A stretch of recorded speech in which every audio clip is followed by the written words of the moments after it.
Bu gün sizlə onlayn piramida tələddüzlüyündən danışacağıq. Çünki digər videolarımızda da qeyd etdiyimiz kimi bu gün tələddüzlüyünün müxtəlif üsulları var. Onlardan biri də onlayn piramida tələddüzlüyüdür.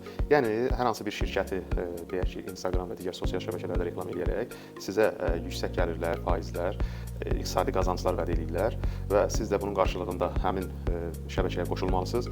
Özünüzlə bir yerdə də başqa şəxsləri qoşmalısınız və bununla da həmin şəbəkə sizdən gələn gəlirlərdən müəyyən hissəsini, yəni müəyyən aylarda deyək ki, öz pulunuzdan özünüzə qaytarırlar və siz hesab edirsiniz ki, ay-bay gəlirlər əldə edirsiniz.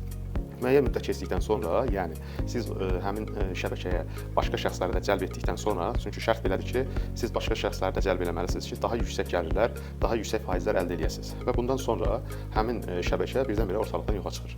Yəni belə şeylərin qurbanı olmamaq üçün heç kimin, belə deyim də, sizə işi gücü yoxdur ki, sizin yüksək gəlirli qazanc əldə etməyinizi oturub fikirləşsin. Təbii ki, bunların hamısı fırıldaqçılardır və təməl prinsipi də ondan ibarətdir ki, siz müəyyən məbləğdə pul qoymalısınız, həmin pulla əlavə müəyyən şəxsləri də cəlb etməlisiniz və bu cəlb etmə nəticəsində güya ki, sizə aylıq gəlirlər gələcək və müəyyən aylar da verirlər ki, yəni bunların fırıldaqçılığı, dələduzluğu ilə bağlı sizin şübhələriniz olmasın, şübhələnməyəsiniz deyə və bundan sonra da dediyim kimi müəyyən müddət fəaliyyət göstərdikdən sonra siz onların nömrəsinə zəng çatmır, onları tapa bilmirsiniz və bununla bağlı da biz sizi maarifləndirmək istəyirik.